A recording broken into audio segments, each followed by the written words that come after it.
السلام عليكم ورحمة الله وبركاته. الحمد لله وكفى وسلام على عباده الذين اصطفى. الحمد لله الذي وحده والصلاة والسلام على من لا نبي بعده.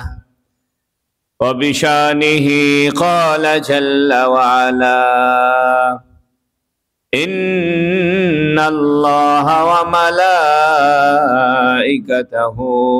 يصلون على النبي يا أيها الذين آمنوا صلوا عليه وسلموا تسليما.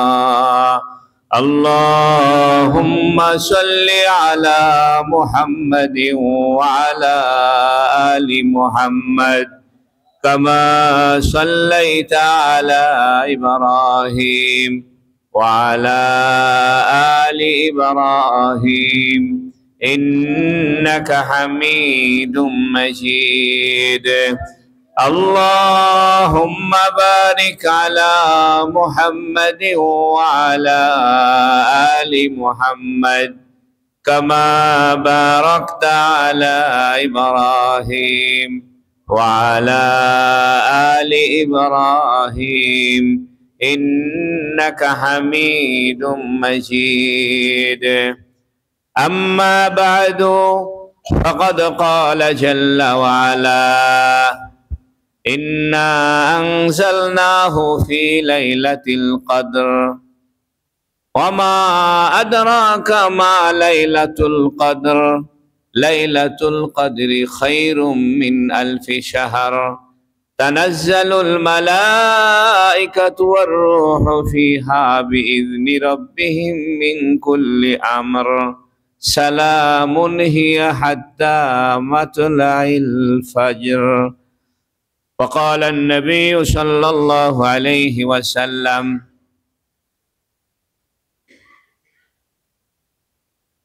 اعتكفوا في المساجد أو كما قال عليه الصلاة والسلام. আলহামদুলিল্লাহ, আল্লাহ তাবারাকা ওয়া তাআলার বড় মেহেরবানি যে আল্লাহ রাব্বুল ইজ্জত রমজান আল মুবারকের তৃতীয় জুমার নামাজে আল্লাহর ঘর মসজিদে আসার বসার তৌফিক দান করেছেন। বলুন আলহামদুলিল্লাহ। রমজানুল মুবারকের 2/3 চলে গিয়েছে। পৃথিবীর ভিতরে আল্লাহ যে দিন আর রাত সৃষ্টি করেছেন, এই রাত আর দিন সৃষ্টি হিসাবে, আল্লাহ পাকের মাখলুক হিসাবে, আল্লাহর সৃষ্টি হিসাবে সব দিন সব রাত সমান। কিন্তু আমলের ক্ষেত্রে স্থান বিশেষে, সময় বিশেষে কোন কোন জায়গা এবং কোন কোন সময়ের মর্যাদা আল্লাহ বৃদ্ধি করেছেন। যেমন জায়গা হিসাবে, স্থান হিসাবে পৃথিবীর সমস্ত স্থান আল্লাহর সৃষ্টি হিসাবে সমান, কিন্তু বাইতুল্লাহ শরীফ কাবা ঘর এটা মক্কায় থাকার কারণে মক্কার মর্যাদা বৃদ্ধি পেয়েছে। জায়গা হিসেবে সব জায়গার মান সমান, কিন্তু হুজুর সাল্লাল্লাহু আলাইহি ওয়াসাল্লামের রওজা মুআত্তাহার, নবী আলাইহিস সালাতু ওয়াস সালামের কবর মোবারক মদিনা শরীফে হওয়ার কারণে মদিনার মর্যাদা বৃদ্ধি পেয়েছে। মসজিদে নববী এটা মদিনা শরীফে হওয়ার কারণে মদিনার মর্যাদা বৃদ্ধি পেয়েছে। সেই হিসেবে সারা বছরের যে দিন আর রাত, এই রাত দিনের মাঝে লাইলাতুল কদর হওয়ার কারণে রমজানের আখেরি 10 দিনের মর্যাদা বৃদ্ধি পেয়েছে। সুবহানাল্লাহ। যদি বলা হয় যে বছরের ভিতরে সবচাইতে সম্মানী রাত্রি কোনগুলো, সবচাইতে সম্মানী রাতের নাম হলো লাইলাতুল কদর। আল্লাহ পাক কুরআনুল কারীমে এই লাইলাতুল কদরকে কেন্দ্র করে একটা সূরা নাজিল করেছেন। লাইলাতুল কদর যে এত দামি জিনিস, এত মর্যাদাপূর্ণ জিনিস, এত সৌভাগ্যের জিনিস, আল্লাহর কাছে প্রিয় হওয়ার এত বেশি সুযোগের রাত্রি লাইলাতুল কদর। এই জন্য আল্লাহ পাক কুরআনুল কারীমে লাইলাতুল কদর নামে একটি সূরা নাজিল করে দিয়েছেন। সুবহানাল্লাহ। এই জন্য বছরের সবচাইতে দামি রাত্রি হলো লাইলাতুল কদর। হুজুর সাল্লাল্লাহু আলাইহি ওয়াসাল্লাম একবার রমজানের শুরু থেকেই এতেকাফ শুরু করলেন। রমজানের 1 তারিখ থেকে এতেকাফ আরম্ভ করলেন, 10 তারিখ পর্যন্ত এতেকাফ করলেন। কারণ নবীকে জানানো হয়েছিল যে রমজান মাসে লাইলাতুল কদর আছে। যে লাইলাতুল কদরের এত দাম, এত মর্যাদা, এত সম্মান, সেই লাইলাতুল কদর এটা রমজান মাসে আছে, এটা নবীকে জানানো হয়েছিল। তবে রমজান মাসের কোন তারিখে আছে এটা জানানো হয় নাই। তো নবী আলাইহিস সালাতু ওয়াস সালাম রমজান আল মুবারকের 1 তারিখ থেকে 10 তারিখ পর্যন্ত মসজিদে নববীতে এতেকাফ করলেন। উদ্দেশ্য হইল লাইলাতুল কদর জানে নবী পেয়ে যান। 10 দিন এতেকাফ করার পরে নবী আলাইহিস সালাতু ওয়াস সালাম সাহাবায়ে কেরামকে বললেন যে আরো 10 দিন বেশি এতেকাফ থাকা হোক, প্রথম 10 দিনে লাইলাতুল কদর পাওয়া যায় নাই। দ্বিতীয় 10 দিনও নবী আলাইহিস সালাতু ওয়াস সালাম 11 রমজান থেকে নিয়ে 20 রমজান পর্যন্ত মসজিদে নববীতে এতেকাফ করলেন। 20 দিনে এতেকাফ থাকার পরে কোন কোন সাহাবায়ে কেরাম তাদের বিছানাপত্র মসজিদ থেকে গুছায়া নিয়ে যাইতেছে বাসায়। 20 দিন হয়ে গেছে, দীর্ঘদিন এতেকাফ হয়ে গেছে। তো নবী আলাইহিস সালাতু ওয়াস সালাম বললেন যে তোমরা যারা চলে গেছিলে তারা ফিরে আসো। ফিরে এসে নবী আলাইহিস সালাতু ওয়াস সালাম রমজানের শেষের 10 দিনও আবার নতুন করে ইতিকাফ করলেন। সুবহানাল্লাহ। এবং নবীজি বললেন যে আমি যে ইতিকাফ করলাম রমজানের শুরু থেকে 10 তারিখ পর্যন্ত, এরপরে আরো 10 দিন বৃদ্ধি করে রমজানের 11 রমজান থেকে 20 রমজান পর্যন্ত। উদ্দেশ্য ছিল লাইলাতুল কদরকে অন্বেষণ করা, এটার খোঁজ খবর রাখা। তা আমি দেখলাম প্রথম 20 দিনের ভিতরে লাইলাতুল কদর নাই, তাহলে অবশ্যই শেষের 10 দিনে আছে। এই জন্য নবী আলাইহিস সালাতু ওয়াস সালাম সাহাবায়ে কেরামকে বললেন যে তোমরা যারা বিছানাপত্র নিয়ে চলে যেতেছিলে 20 তারিখে, তোমরা আবার ফিরে আসো। লাইলাতুল কদর আল্লাহ রমজানের শেষের 10 দিনের ভিতরে রাখছে। সুবহানাল্লাহ। মৃত্যুর আগ পর্যন্ত নবী আলাইহিস সালাতু ওয়াস সালাম এই 10 দিনের ইতিকাফ বাদ দেন নাই। মদিনা শরীফে যাওয়ার পরে কয়েক বছর নবী আলাইহিস সালাতু ওয়াস সালাম শুধু প্রথম 1 মাস ইতিকাফ করেছেন। এই জন্য 1 মাস ইতিকাফ করাটাও শরীয়তে প্রমাণিত। অনেকে বলে যে হুজুর অমুক জায়গায় 1 মাসের ইতিকাফ হচ্ছে, ইতিকাফ তো 10 দিন, 1 মাসের ইতিকাফ কই পাইল? আসলে কথা হইল ইতিকাফ নবী আলাইহিস সালাতু ওয়াস সালাম শুরুতে 1 মাসে ছিলেন। উদ্দেশ্য ছিল লাইলাতুল কদরকে খুঁজে বের করা। প্রথম 10 দিনে পাওয়া যায় নাই, এই জন্য নবীজি দ্বিতীয় 10 দিনে ইতিকাফ বৃদ্ধি করেছেন। দ্বিতীয় 10 দিনে পাওয়া যায় নাই, এই জন্য নবী আলাইহিস সালাতু ওয়াস সালাম রমজানের শেষের 10 দিনেও ইতিকাফ থেকেছেন। ইতিকাফ থাকার পরে নবী আলাইহিস সালাতু ওয়াস সালামকে জানায়া দেওয়া হয়েছে যে লাইলাতুল কদর যেটা 1000 মাসের চাইতে উত্তম। কত মাস? আচ্ছা 1000 মাস কি আমরা বাঁচবো? 1000 মাস 12 মাসে 1 বছর, তাহলে 1000 মাসের ভিতরে কতগুলো 12 মাস আছে? আমাদের কারো পক্ষে 1000 মাস বেঁচে থাকা সম্ভব নয়। অর্থাৎ 1000 মাস ইবাদত করলে যেমন সওয়াব পাওয়া যায়, যেমন মর্যাদা বৃদ্ধি পায়, লাইলাতুল কদর যে ব্যক্তি পেয়ে গেল সে যেন 1000 মাসের ইবাদতের সমান মর্যাদার সওয়াব পেয়ে গেল। সুবহানাল্লাহ। এই জন্য রাসূলুল্লাহ সাল্লাল্লাহু আলাইহি ওয়াসাল্লাম রমজানের শেষের 10 দিনে ইতিকাফ এটা ফাইনাল হয়ে গেল, নির্ধারণ হয়ে গেল। তবে কয় তারিখে এটাও নবীকে জানায় দেওয়া হয়েছিল। নবী আলাইহিস সালাতু ওয়াস সালাম এটা বলার জন্য সাহাবায়ে কেরামের সামনে বের হয়েছেন, যে সাহাবায়ে কেরামকে বলবেন যে ও আমার সাহাবীরা, লাইলাতুল কদর অমুক রাত্রে হবে। কিন্তু মসজিদে নববীতে ঢুকে দেখেন যে 2 জন সাহাবী ঝগড়া করতেছে, কোনো একটা কারণে, লেনদেনের কারণে হোক, অন্য কোনো কারণে হোক। ঝগড়ার অবস্থা দেখে নবী আলাইহিস সালাতু ওয়াস সালাম লাইলাতুল কদর কোন রাত্রে হবে এ কথা ভুলে গেছে। ঝগড়া করা কত খারাপ কাজ, কত নিন্দনীয় কাজ, এটা আল্লাহ বুঝাই দিলেন যে দেখো, তোমাদের ঝগড়ার কারণে নেয়ামত উঠায় নেওয়া হয়। যারা ঝগড়া করে, দ্বন্দ্ব করে, বিবাদ করে, মারামারি করে, হানাহানি করে, কাটাকাটি করে, গীবত করে, শিকায়েত করে, একজনের কথা আরেকজনকে লাগায়, হিংসা করে, এদের দ্বারা রহমত দূরে চলে যায়।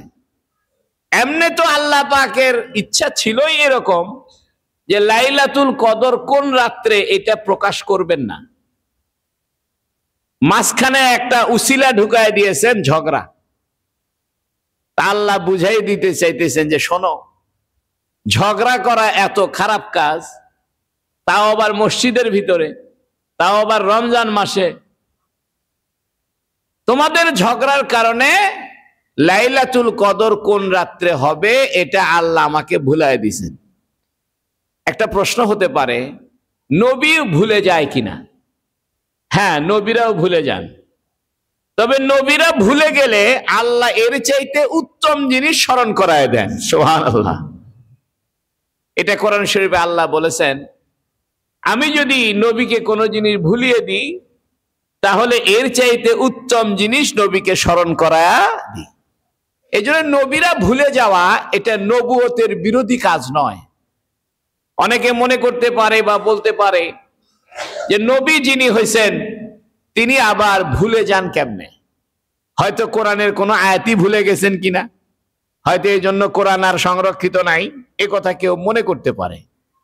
কিন্তু আল্লাহ এটা কোরআনে বলে দিয়েছেন যে আমি যদি নবীকে কোনো জিনিস ভুলায় দিই তাহলে যেটা ভুলায় দিছি তার চাইতে উত্তম জিনিস স্মরণ করায় দিই। সুবহানাল্লাহ। নবী আলাইহিস সালাতু ওয়াস সালামকে আল্লাহ পাক লাইলাতুল কদরের কোন রাত্রে হবে এটা ভুলায় দিয়েছেন, কিন্তু উত্তম জিনিস স্মরণ করায় দিয়েছেন। সেটা হলো, তোমরা এক কাজ করো, রমজানের শেষের 10 দিন লাগাতার ইতিকাফ থাকো, এই 10 দিনের ভিতরে যে কোনো একদিন লাইলাতুল কদর পেয়ে যাবা। লাইলাতুল কদর যদি নির্ধারিত করে দেওয়া হইতো তাহলে মানুষ সারা বছর দুষ্টামি করত, রমজান কেউ গুরুত্ব দিত না, এমনকি শেষের 10 দিন কেউ গুরুত্ব দিত না। তারা বলতো যে লাইলাতুল কদর তো অমুক রাত্রে, 27 রাত্রে অথবা 25 রাত্রে, তো ওই দিন আমরা ইবাদত করলেই আমাদের জন্য সবকিছু যথেষ্ট হবে। এইটার থেকে বেঁচে থাকার জন্য এবং উম্মতে মুহাম্মাদি যেন আরো বেশি ইবাদতের সুযোগ লাভ করে, এই জন্য নবী আলাইহিস সালাতু ওয়াস সালামকে লাইলাতুল কদরের রাত্রি ভুলিয়ে দিয়ে পুরা 10 দিন ইবাদতে মগ্ন থাকার জন্য উৎসাহ দেওয়া হয়েছে। নবী আলাইহিস সালাতু ওয়াস সালাম মৃত্যু পর্যন্ত রমজানের শেষের 10 দিন ইতিকাফ বাদ দেন নাই। কিন্তু আমাদের কাছে ইতিকাফ একটা গুরুত্বহীন অবস্থায় পড়ে গেছে। এতেকাফ শব্দের অর্থ হইল নিজেকে আবদ্ধ করে রাখা।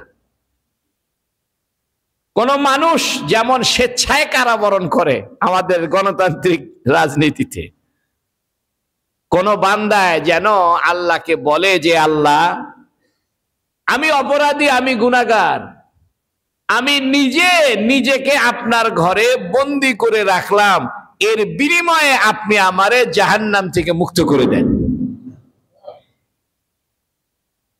এজন্য রমজানের আখেরি 10 দিনের ইতিকাফ আমাদের মতো গুনাহগারদের জন্য। প্রথম 10 দিন ছিল রহমতও পাইলাম না।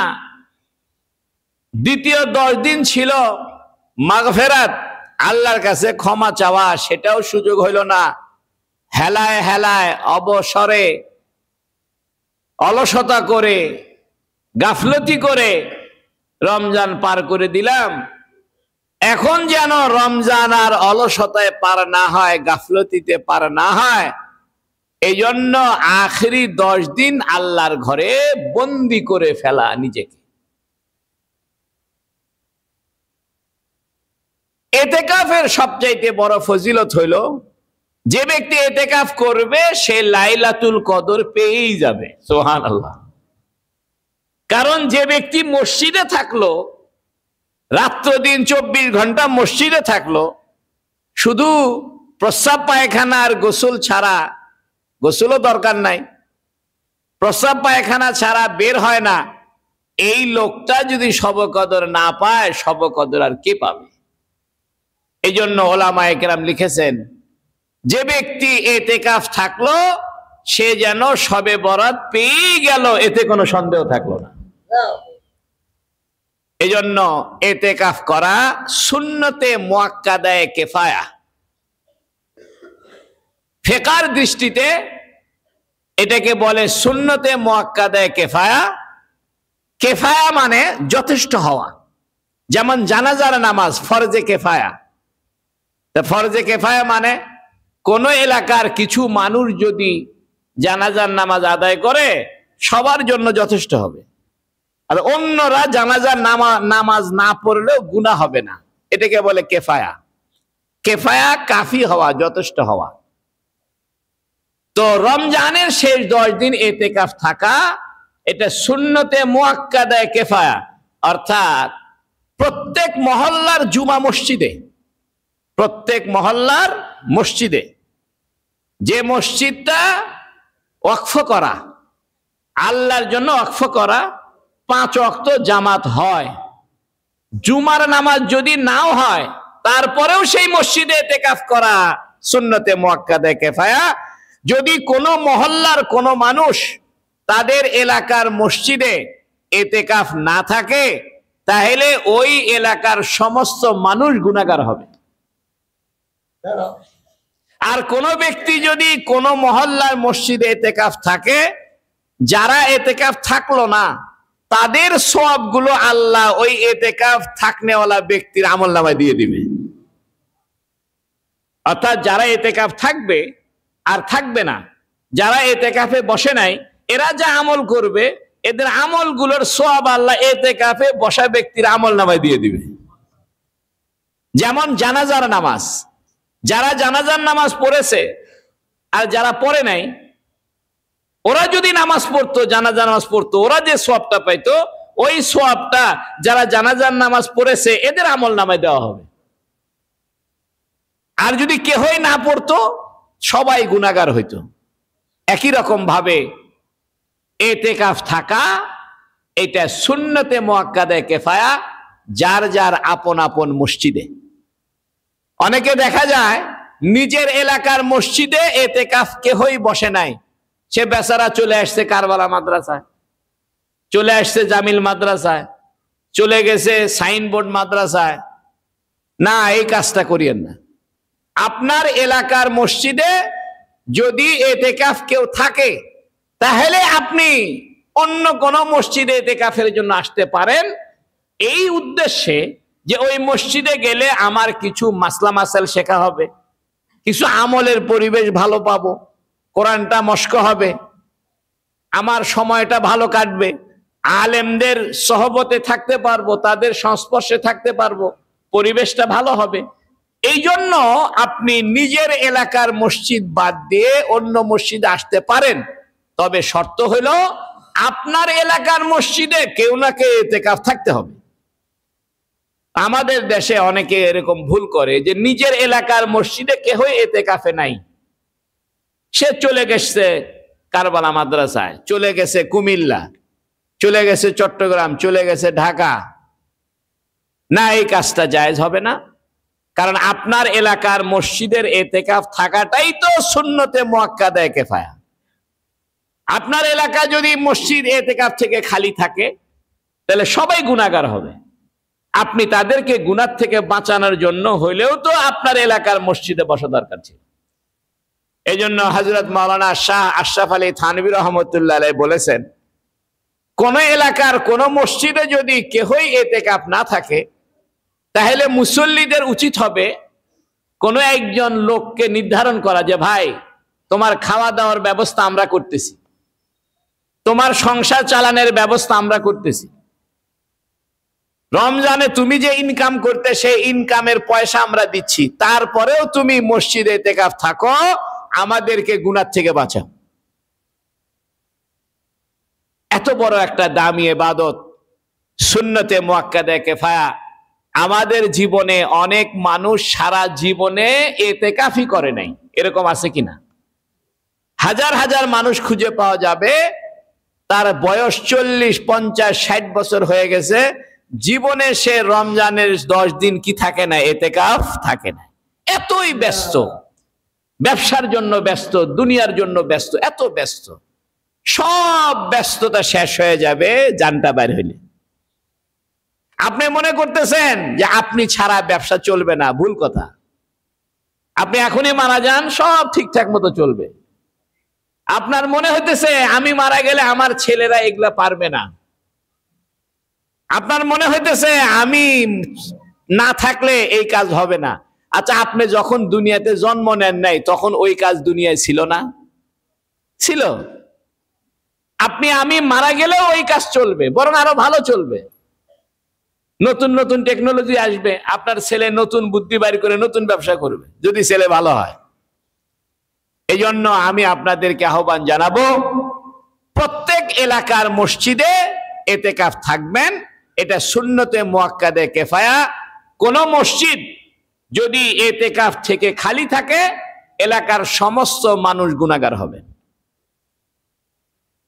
সেই মসজিদে জুমার নামাজ হওয়া জরুরি না, শুধু মসজিদ হওয়ার জন্য ওয়াকফ করা জরুরি। ওয়াকফ, যেমন যে সমস্ত বিল্ডিং এর ভিতরে অফিসের মসজিদ, এগুলো মসজিদ নয়, এগুলো নামাজ ঘর, নামাজের জায়গা।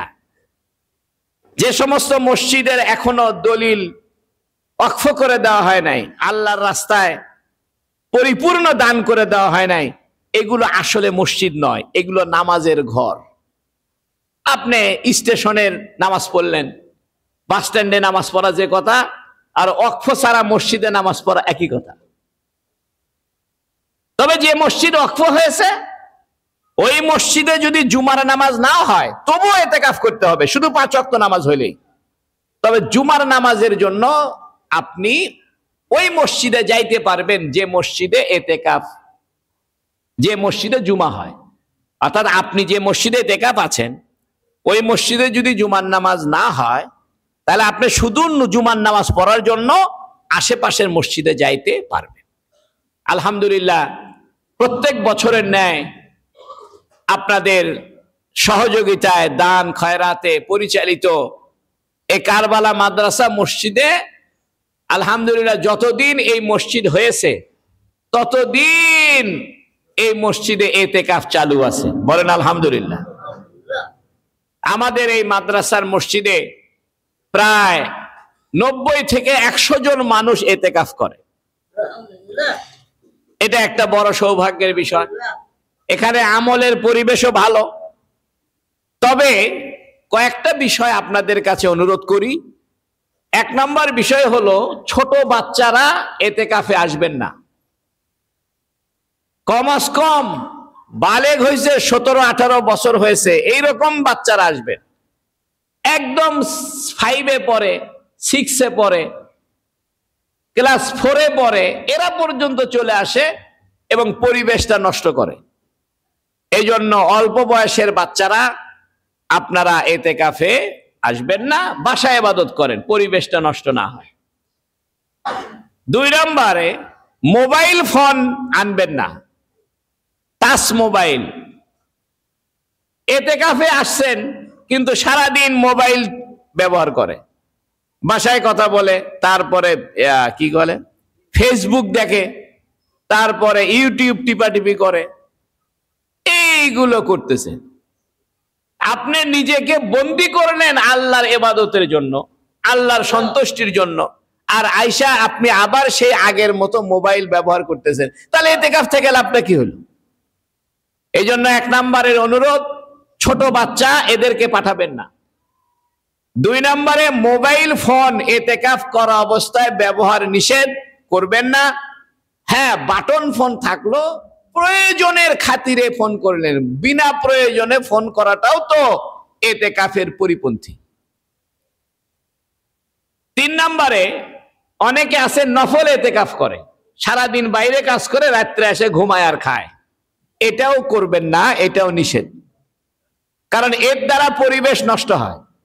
আপনি ইতিকাফ থাকলে পুরাপুরি সুন্নতের নিয়তেই 10 দিন থেকে ঢুকে যেতে হবে। এটা আমাদের অভিজ্ঞতা থেকে বলছি, আমরা দেখেছি বিগত বছরগুলোতে, আমরা যে সকালে যে প্রশিক্ষণগুলো করাই, যে তামরিনগুলো হয়, যে তালিম হয়, যে জিকির হয়, যে মাসলা মাসালা আলোচনা হয়, যে কোরআনের মশক হয়, যে আমলগুলো হয়, এই আমলে সারাদিন থাকে না, সারাদিন অফিসে থাকে, সারাদিন দোকানে থাকে, ইফতারের সময় আইসা আবার কিছুক্ষণ বাসায় থাকে, তারাবি পড়ে রাত্রিবেলা থাকে। নফল ইতিকাফ এই মসজিদে না করার জন্য অনুরোধ করা হলো, কারণ আপনি নফল ইতিকাফ বাড়িতেও করতে পারেন, বাড়িতেই ইবাদত করলেন।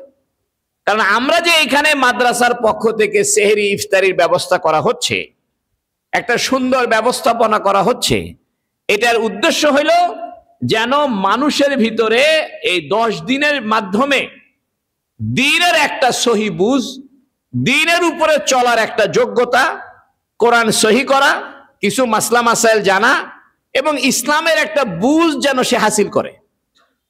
এখন আপনি সারাদিন থাকলেন না, শুধু রাত্রেবেলায় এসে ঘুমাইলেন আর খাওয়া দাওয়া করলেন, এর দ্বারা তো আমরা যে উদ্দেশ্যে ইতিকাফ করেছি, যে উদ্দেশ্যে এখানে মাদ্রাসার পক্ষ থেকে খানা দানার ব্যবস্থা করা হচ্ছে, সেই উদ্দেশ্যটা ব্যাহত হয়ে গেল। এই জন্য নফল ইতিকাফ আপনারা এই মসজিদে না রাখার জন্য অনুরোধ করা। যাই হোক, এই ইতিকাফ নবী আলাইহিস সালাতু ওয়াস সালাম সারা জীবনেও বাদ দেন নাই। মহিলারা ইতিকাফ করতে পারবে। মহিলারা ইতিকাফ কেমন? তারা তাদের বাসায় যদি 2-3টা ঘর থাকে, তাহলে একটা ঘরকে বেছে নিবে, সেই ঘরেই 24 ঘন্টা থাকবে, ওই ঘর থেকে বের হবে না। যদি অ্যাটাচ বাথরুম থাকে ভালো, আর যদি অ্যাটাচ বাথরুম না থাকে, তাহলে বাথরুম যত দূরেই হোক প্রয়োজনে ব্যবহার করে আবার ওই ঘরে চলে আসবে। এটাই মহিলাদের ইতিকাফ। আর যদি এক ঘরেই এক বাড়ি, অর্থাৎ বাড়িটাই এক ঘর বিশিষ্ট, এক ঘরেই একটা বাড়ি, তাহলে সে ওই ঘরেই থাকবে, ওই ঘর থেকে বের হবে না, দরজার বাহিরে যাবে না। এটা মহিলাদের জন্য ইতিকাফ। সাহাবায়ে কেরাম, এর মহিলা সাহাবায়ে কেরাম এবং হুজুর সাল্লাল্লাহু আলাইহি সাল্লামের উম্মাহাতুল মুমিনিন, আমাদের আম্মা জানেরা, তারাও ইতিকাফ করতেন। এই জন্য আপনারা আপনাদের স্ত্রীদেরকে, মেয়েদেরকে, মাদেরকে, দাদি, নানি, খালা, তাদেরকে বলেন যে তোমরাও ইতিকাফ থাকো। মহিলাদের ইতিকাফটা সুবিধা, বাড়ির মধ্যেই থাকলো, তবে একটা ঘর নির্ধারণ করবে, ওই ঘর থেকে বের হবে না। রান্না বান্না করার জন্য যদি আলাদা লোক থাকে, তাহলে ওই ঘর থেকে বের হওয়া জায়েজ হবে না, বের হলে ইতিকাফ ভেঙে যাবে। আর যদি রান্না বান্না করার লোক না থাকে, তাহলে নিজেই রান্না বান্নার কাজ শেষ করে ওই ঘরে চলে আসবে, অথবা ওই ঘরের ভিতরেই সে রান্না করবে, ওই ঘরের ভিতরেই রান্নার সামগ্রী নিয়ে গিয়ে ওই ঘরে নামাজ করবে। আর যদি ঘর যদি ছোট হয়, তাহলে শুধু রান্না করার জন্য গিয়ে রান্না শেষ করেই আবার তাড়াতাড়ি ঘরে চলে আসবে। যাই হোক, এই এতেকাফ শুরু হবে আজকে মাগরিবের নামাজের সময় থেকে। মাগরিবের আজানের আগেই মসজিদে ঢুকে যেতে হবে। যদি কেহ মাগরিবের নামাজের পরে মসজিদে ঢোকে তাইলে তার সুন্নত এতেকাফ হবে না। এজন্য আপনাদের কাছে আহ্বান, আপনারা আপনাদের মহল্লার মসজিদে আগে দেখবেন সেখানে কেউ এতেকাফ আছে কিনা। যদি কেউ এতেকাফ থাকে তাহলে আপনি অন্য জায়গায় এতেকাফ করতে পারেন। আর যদি মহল্লার মসজিদে কেউ এতেকাফ না থাকে তাহলে আপনার জন্য উচিত হবে আগে মহল্লার মসজিদে এতেকাফ থাকা, সবাইকে গুনাহ থেকে বাঁচায় দেওয়া। আল্লাহ আমাদের সবাইকে তৌফিক দান করুক, বলুন আমিন। আরেকটি বিষয় হইল, রমজান আল মুবারক শেষের পথে। এই রমজানে আমাদেরকে জাকাত দিতে হয়। জাকাতের মাসলা মাসাইল আমি আগামীতে ইনশাআল্লাহ বিস্তারিত বলবো, তবে আজকে সামান্য একটু ধারণা দিই। সেটা হলো, আমাদের দেশে যে সমস্ত মালামাল থাকে বা মানুষ যে সমস্ত বিষয় ব্যবহার করে, এর ভিত্তিতে আমাদের দেশে 5 ধরনের জিনিসের উপরে জাকাত হইতে পারে। বরং 5ও বাদ দেন, 4 ধরনের। 1 নাম্বার হলো স্বর্ণ। এই স্বর্ণ যেটাই হোক, যেভাবেই হোক, যে আকৃতিতেই হোক, এটা গলার মালা হোক, হাতের বালা হোক, কানের দুল হোক, নাকের ফুল হোক, অথবা স্বর্ণের বিস্কুট হোক, ব্যবহারের জন্য হোক অথবা ব্যবহারের জন্য না হোক, অথবা বাক্সে তুলে রাখার জন্য হোক, যে কারণেই স্বর্ণ হোক না কেন, এই স্বর্ণের জাকাত দিতে হবে। 2 নম্বরে রূপা। রূপা এটা যে আকৃতিতেই হোক, এটা অর্নামেন্টস এর আকৃতিতে হোক অথবা বার আকারে হোক, ব্যবহারের জন্য হোক বা রেখে দেওয়া হোক, জাকাত দিতে হবে। 3 নম্বরে নগদ টাকা। এই টাকা দেশি টাকা হোক, বিদেশি টাকা হোক, ব্যাংকে হোক, হাতে হোক, মানুষের কাছে পাওনা হোক, যেভাবেই হোক না কেন এই টাকার জাকাত দিতে হবে। কয়টা গেল? 4 নম্বরে ব্যবসার পণ্য। ব্যবসার পণ্য এটা কাঁচামাল হোক বা তৈরিকৃত মাল হোক, তবে ব্যবসার জন্য যে ফ্যাক্টরির যে মেশিনপত্র, এটার উপরে জাকাত দিতে হবে না। মেশিনপত্রের উপরে কি নাই? জাকাত নাই। বলেন তো জাকাত দিতে হয় কয় ধরনের মালের উপরে? 4 ধরনের। আরেকটা আছে, 5 নম্বর একটা আছে, সেটা হলো গবাদি পশু। তবে গবাদি পশুর উপরে ওই সময় জাকাত হবে যদি গবাদি পশুটা বছরের অধিকাংশ সময় প্রাকৃতিক খাবার খেয়ে বেঁচে থাকে। যেমন মাঠের ভিতরে গরু ছেড়ে দিছেন, তা গরুকে আপনাকে আলাদা খাবার দিতে হয় না, ওই মাঠে যা ঘাস পায় সেটাই খায়। বছরের অধিকাংশ সময় যে সমস্ত পশু, গবাদি পশু মাঠে বিচরণ করে নিজেদের খাবার নিজেরাই সংগ্রহ করে খাবার খায়, এই ধরনের গবাদি পশুর উপরে জাকাত দিতে হয়। তবে বাংলাদেশে এই ধরনের গবাদি পশু আছে বলে আমার জানা নাই, কারণ বাংলাদেশের সমস্ত গবাদি পশুকে তার মালিককে খাবার দিতে হয়, ঠিক কিনা? আপনি হিল ট্যাক্সে এরকম গবাদি পশু পাবেন না। এটা আরবে আছে, সৌদি আরবেও পাওয়া কঠিন হয়ে গেছে। সেটা হলো মরুভূমিতে উট থাকে, রাত দিন 24 ঘন্টা মরুভূমিতেই থাকে। এদের খাবার দাবার মরুভূমিতেই এরা খায়, এদের পানিও এরা মরুভূমি থেকে আহরণ করে।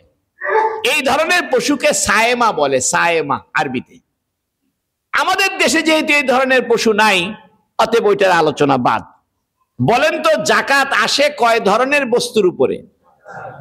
1 ধরনের হলো স্বর্ণ, সেটা যে আকৃতিতে হোক, যেভাবেই থাকুক, ব্যবহারের জন্য হোক বা না হোক, যেভাবেই থাকুক। 2 নম্বরে রূপা, সেটা যেভাবেই থাকুক। 3 নম্বরে নগদ টাকা, সেটা বিদেশি টাকা হোক, দেশি টাকা হোক, ব্যাংকে থাকুক, কারো কাছে ধার দেওয়া অবস্থায় থাকুক, অথবা কোনো সিকিউরিটি মানি হিসেবে কারো কাছে দেওয়া থাকুক। অর্থাৎ যে মালের মালিক আপনি, যে টাকার মালিক আপনি, টাকাটা পাইবেন হয় নিজের কাছে আছে অথবা অপরের কাছে আছে, এই সব টাকার কি দিতে হবে? যাকাত দিতে হবে। কয়টা গেল? 3টা। 4 নম্বরে হলো ব্যবসার পণ্য, সেটা কাঁচামাল হিসেবে থাকুক অথবা প্রস্তুতকৃত মাল হিসেবে থাকুক, এবং এই ব্যবসার পণ্যটার বাজার ভ্যালু হিসেবে দিতে হবে। বাজারে বর্তমান দাম কত? মনে করেন একটা ব্যবসায়িক পণ্য আপনি কিনেছেন 100 টাকা দিয়ে, কিন্তু আপনার দোকানে উঠানোর পরে এটার দাম হয়ে গেছে 150 টাকা, অথবা দাম বেড়ে গেছে, তাহলে 150 টাকা হিসেবেই যাকাত দিতে হবে। আর একটা মাল আপনি কিনেছিলেন 100 টাকা দিয়ে, কিন্তু মালের দাম কমে গিয়ে ওটার দাম হয়ে গেছে 70 টাকা, তাহলে 70 টাকা হিসেবে যাকাত দিবেন। আর স্বর্ণ রূপার যে যাকাত, এটা বিক্রয় মূল্যের উপরে যাকাত, ক্রয় মূল্য না। আপনি স্বর্ণ কিনেছিলেন ধরেন 1 লক্ষ টাকা ভরি, এখন বিক্রি করতে গেলে পাবেন 80,000 টাকা ভরি, তা 80,000 টাকা হিসেবে যাকাত দিতে হবে। 1 লক্ষ টাকা দিয়ে কিনেছেন, 1 লক্ষ টাকার যাকাত দিতে হবে না, যাকাত দিতে হবে কত? 80,000, যা বর্তমানে দাম আছে। এরপরেও ইনশাআল্লাহ আগামীতে আমরা বিস্তারিত হয়তো সময় থাকলে যাকাতের কথা আলোচনা করব। আল্লাহ রাব্বুল আলামিন আমাদের সবাইকে দুনিয়ার কাছ থেকে মুক্ত হয়ে আপন আপন মসজিদে ইতিকাফ করার তৌফিক দান করুক, বলুন আমিন। আলহামদুলিল্লাহ, আমি আপনাদের দোয়ার বরকতে গত বুধবারে এসেছি। আমরা ফ্লাইট ছিল আমাদের এই ওমান হয়ে, ট্রানজিট ফ্লাইট ছিল, 5 ঘন্টার মধ্যে ট্রানজিট থেকে বুধবারে ভোর 4টায় বাংলাদেশে এসেছি। বগুড়ায় পৌঁছতে পৌঁছতে সকাল 11টা, তারপরে বৃহস্পতিবার, আজকে জুমাবার আপনাদের সঙ্গে দেখা। আপনাদের জন্য দোয়া করেছি, আল্লাহ যেন আপনাদের সবাইকে হারামাইন শরীফাইনের জিয়ারত নসিব করেন, এবং আপনাদের সালাম যথাযোগ্য মর্যাদায় রাসূলুল্লাহ সাল্লাল্লাহু আলাইহি সাল্লামের রওজায়ে পাকে পৌঁছে দেওয়া হয়েছে। আপনারা আমার জন্য দোয়া করেন, আমরা আপনাদের জন্য দোয়া করছি। আল্লাহ রাব্বুল আলামিন আমাদের সবার রমজানকে কবুল করে, বলেন আমিন। ওয়া আখিরু দাওয়ানা আলহামদুলিল্লাহি রাব্বিল আলামিন। যারা সুন্নত পড়েন নাই, সুন্নত পড়েন।